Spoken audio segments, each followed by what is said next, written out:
I 35M need to give some background before getting into the crazy situation that completely changed my life. I've been with my fiancé Sophia, 27F, for almost 4 years now. We met at this startup networking event where I was trying to make connections for my coding job, and she was pitching her app idea to anyone who'd listen. She was ambitious, confident, and for whatever reason, she zeroed in on me that night. We exchanged numbers, went on a few dates, and things just clicked. She was always pushing me to be better, get promotions, network more, all that career advancement stuff. I was making good money as a software developer, and she had big dreams but not much cash flow. Fast forward to last year, I proposed with this ridiculous custom ring that cost $32,000. Yeah, I know, I'm an idiot. But she had specifically pointed out exactly what she wanted: princess cut diamond with these special side stones that matched her birthstone. I was so whipped I just went with it. The first couple years were actually pretty great.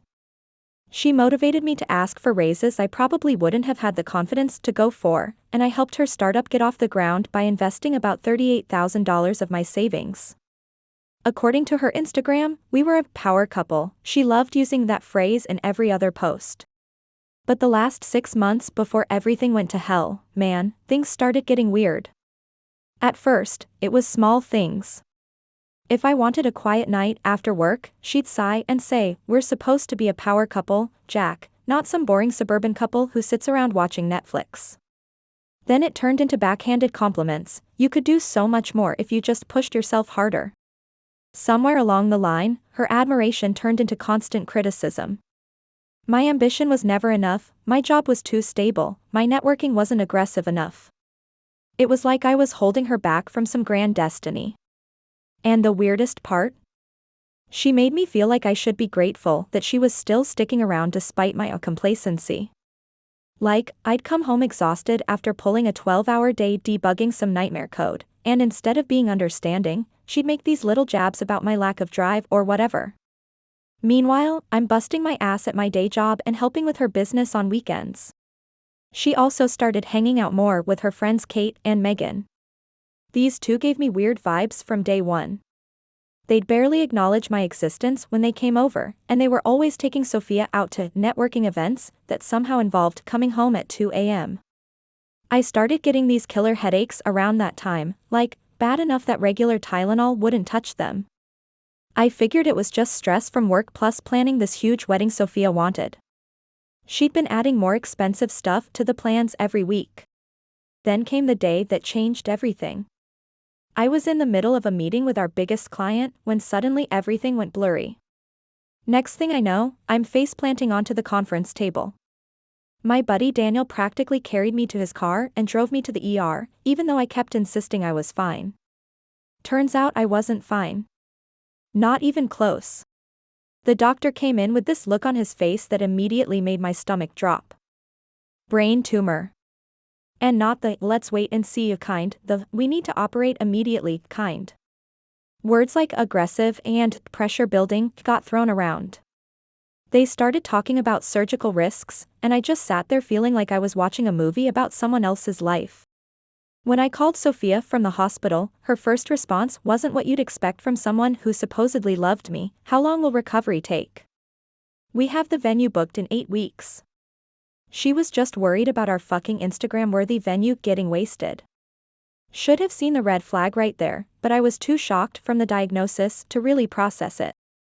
The days after I was officially diagnosed, Sophia wasn't just distant, she was completely checked out.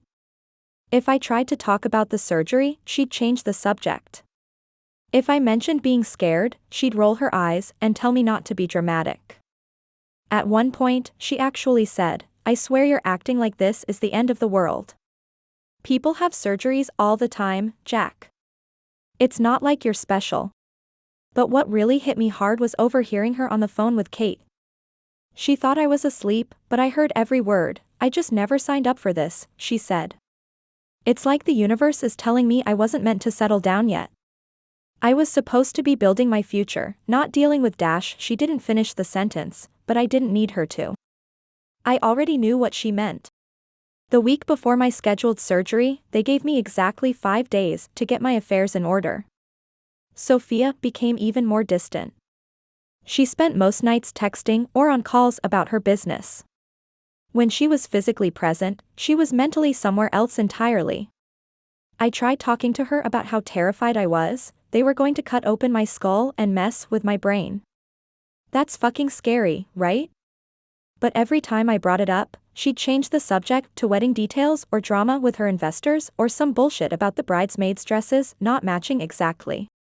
The night before surgery, she finally showed her true colors.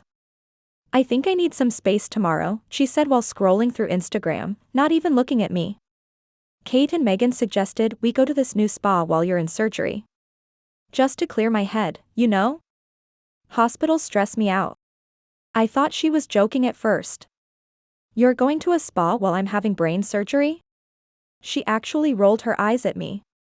"It's just a few hours, Jack. I can't just sit around waiting and stressing. Besides, you'll be unconscious anyway. It's not like you'll know if I'm there or not." We had a massive fight. I called her selfish, she called me clingy and emotionally manipulative for expecting her to just sit around being miserable while I was in surgery. Like, what the actual fuck? She stormed out and stayed at Kate's that night. The last text I got from her was, "I'll see you after surgery." Maybe. Maybe. Brain surgery with a fucking maybe. My parents drove me to the hospital in the morning. Mom was crying. Dad was doing that thing where he's clearly emotional but refuses to show it. Daniel showed up too, which meant a lot since he had to miss work. Right before they wheeled me in for anesthesia, I checked my phone one last time. Nothing from Sophia. My last thought before they put me under was wondering if I'd made a huge mistake building my life around someone who couldn't even be bothered to be there during the scariest moment of it. When the surgery was done, I woke up feeling like I'd been hit by a truck.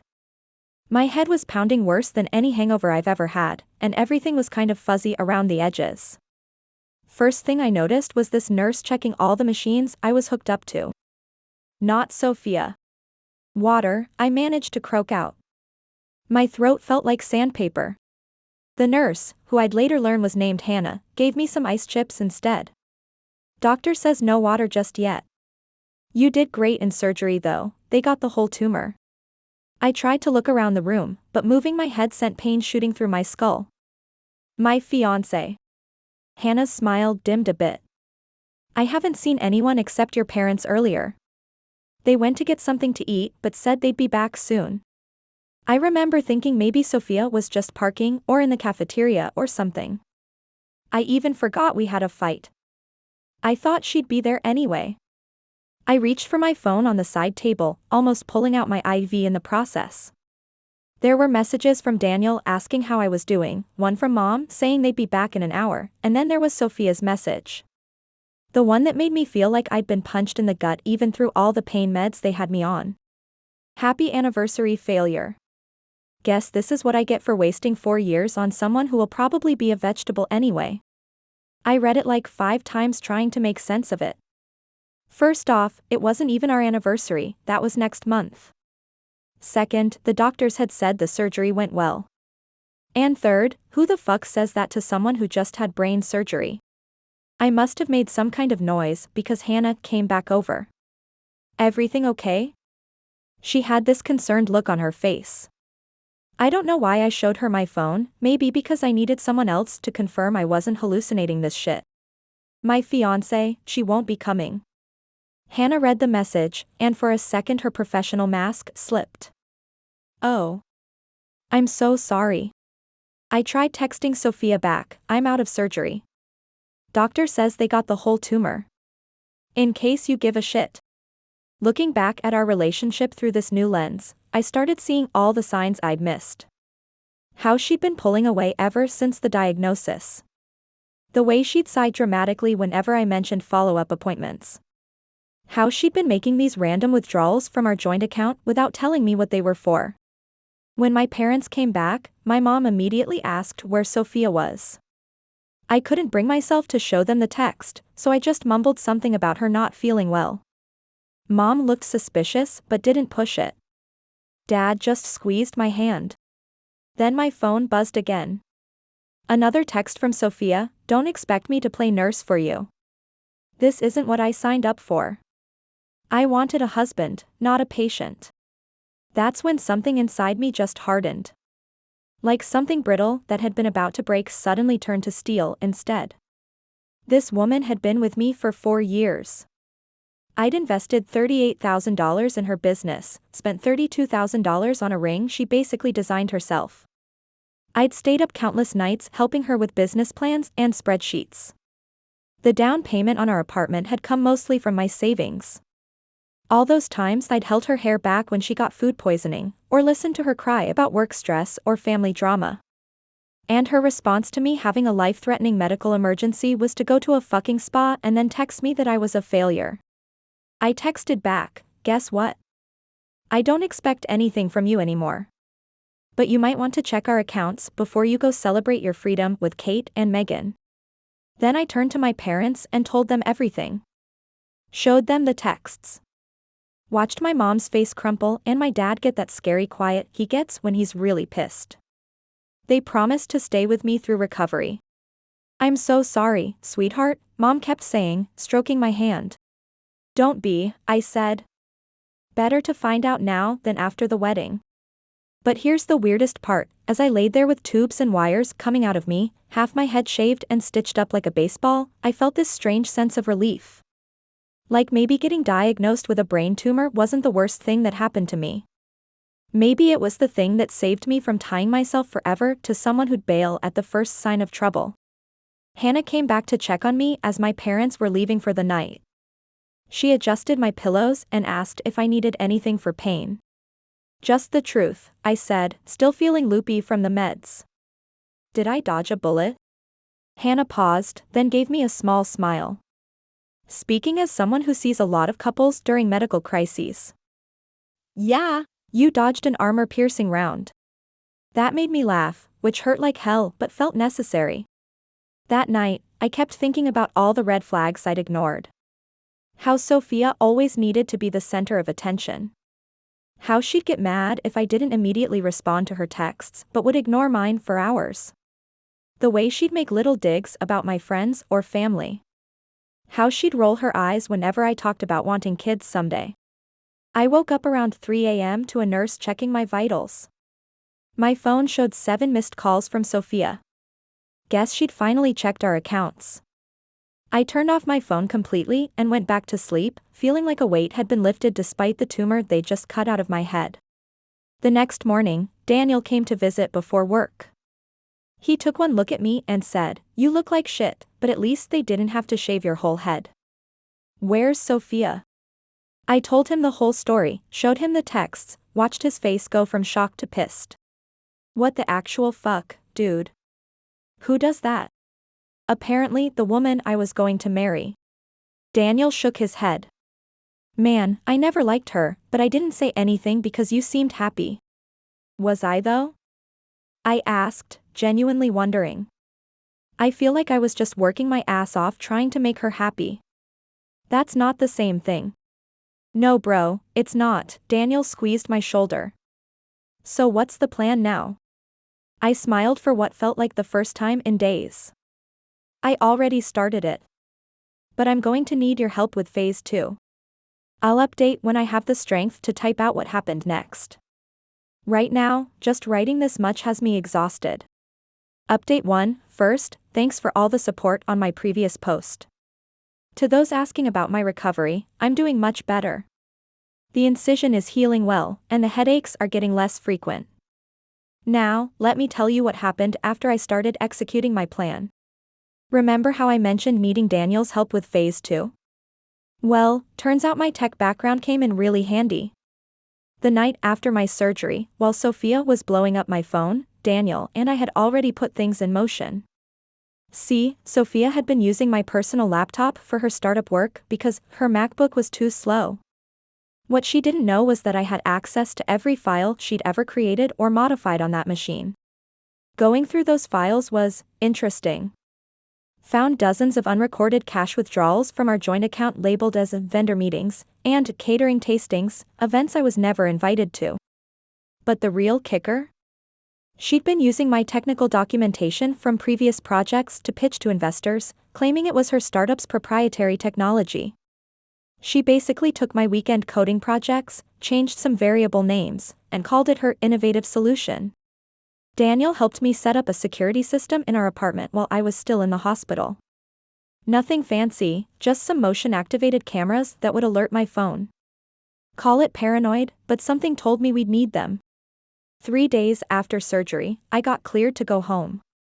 That's when I discovered Sophia had taken most of her stuff but left behind a mess of wedding magazines and her vision board covered in Instagram screenshots of celebrity weddings. But she'd also left something much more valuable, her external hard drive. You know, the one with all her business documents. I had my cousin Pete, who works at a high-end jeweler, pick up her engagement ring while she was at her daily yoga class, which I was still paying for, by the way. He said he already had a buyer lined up, some tech CEO looking for a custom piece.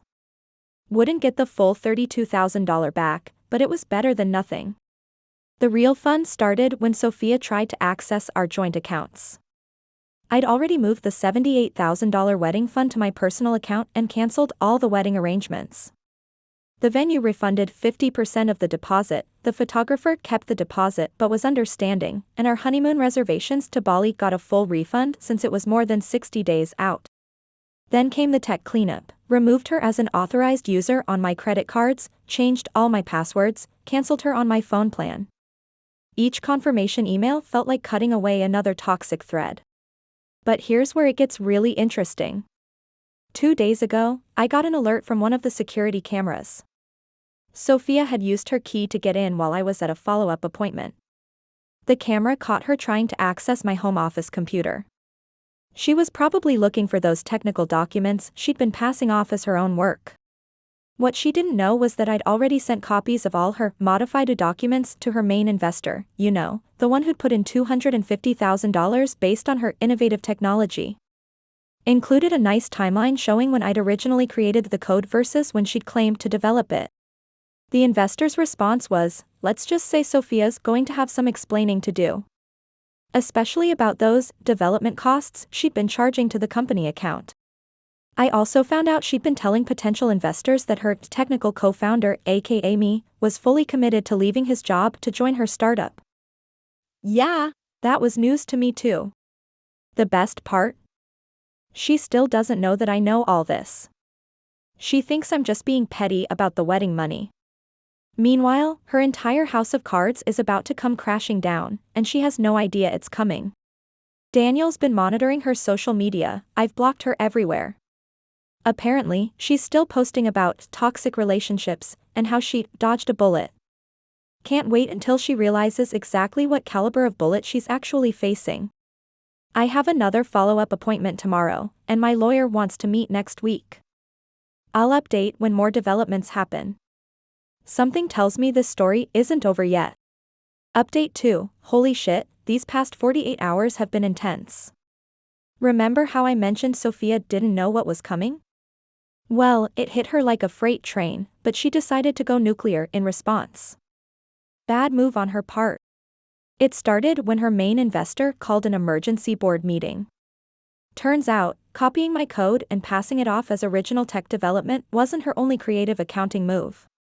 She'd been using company funds for personal expenses, labeling spa trips and shopping sprees as client meetings, and market research. The investor wasn't just angry about the technology fraud, he was livid about the misappropriated funds. Within hours of that meeting, Sophia showed up at my apartment in full meltdown mode. The security camera caught her trying to pick the lock. Yeah, I'd already changed them, while screaming into her phone, I don't care what it takes, I need those files back. My whole life is falling apart because of him. That's when Kate and Megan showed up to help. Through the camera feed, I watched them huddled outside my door, whispering about how they needed to get the evidence. The best part was them recording themselves on Megan's phone, probably planning to post some dramatic truth-exposed video later. They managed to get in using the spare key I'd forgotten about under the fake rock. What they didn't know was that Daniel had helped me set up motion-triggered cloud backup for my computer. Every file they touched would be logged and saved automatically. The camera feed showed them ransacking my home office. Sophia was frantically searching through my desk while Kate went through my filing cabinet. Megan was trying to hack into my computer, and by hack, I mean she was literally trying random passwords like my birthday and our anniversary date. Real professional stuff. But here's where fate threw in a perfect twist. Hannah, the nurse who was there when I got Sophia's a text, had just finished her shift and was bringing me some post-op care supplies we'd talked about. She walked in right as Sophia was trying to pry open my external hard drive with a letter opener. The look on their faces when they realized they had a witness? Absolutely priceless. Hannah didn't miss a beat. She just pulled out her phone and started recording while calmly announcing her presence.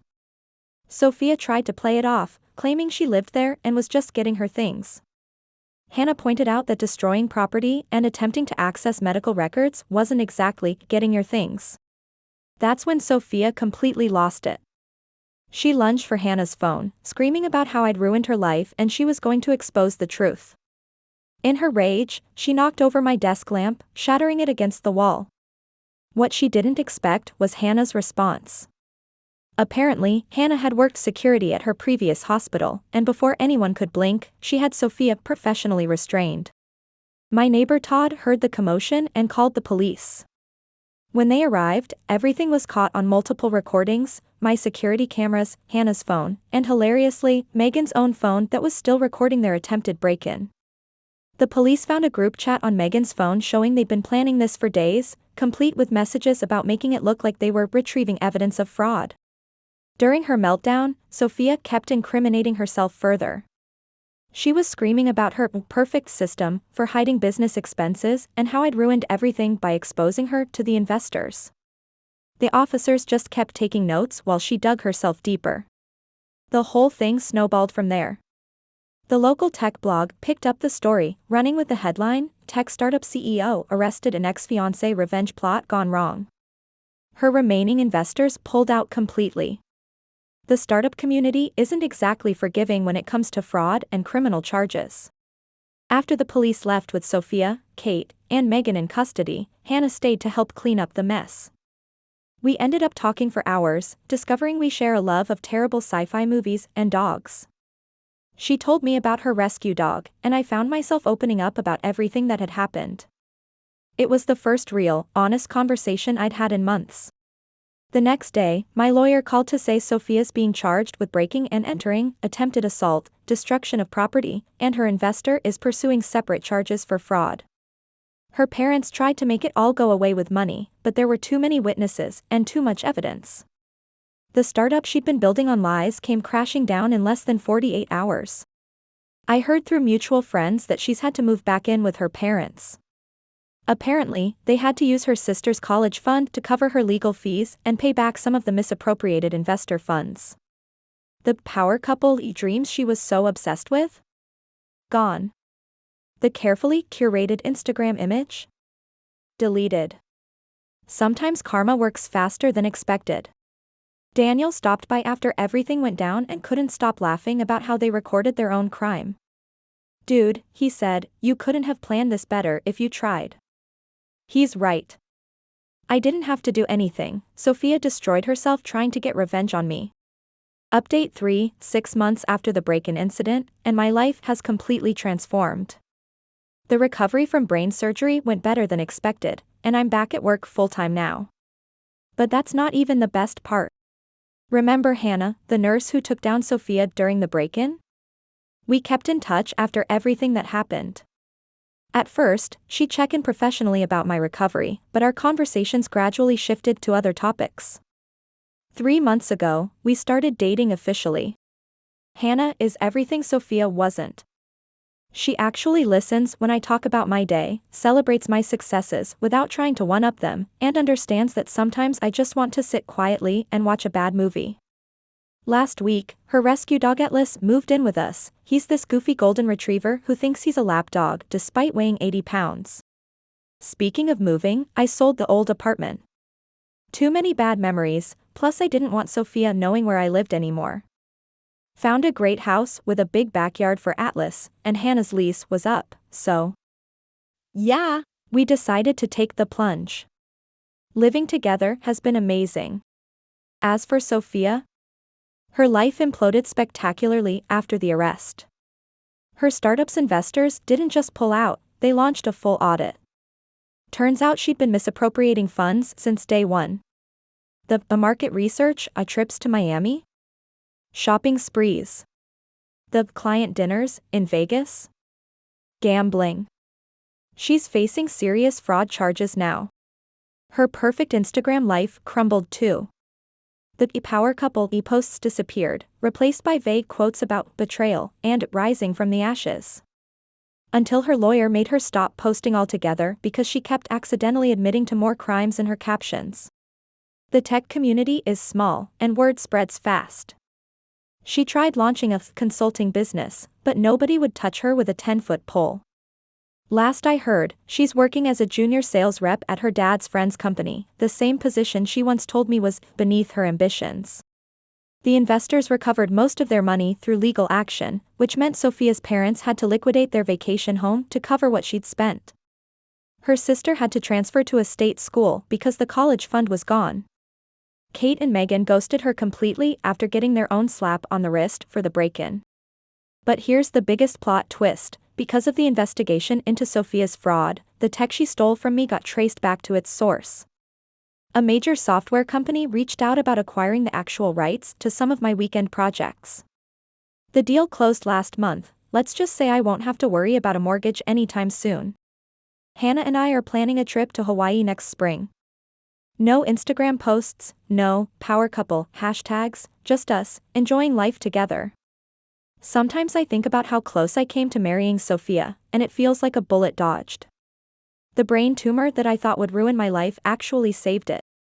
Life has a weird way of working out. Sometimes the worst thing that could happen to you turns out to be the best thing that ever happened. I'm happier now than I ever was trying to live up to Sophia's impossible standards. Hannah and I spend our evenings walking Atlas, trying new recipes, and laughing at terrible sci-fi movies. It's not Instagram worthy, but it's real. And that's worth more than all the power couple posts in the world.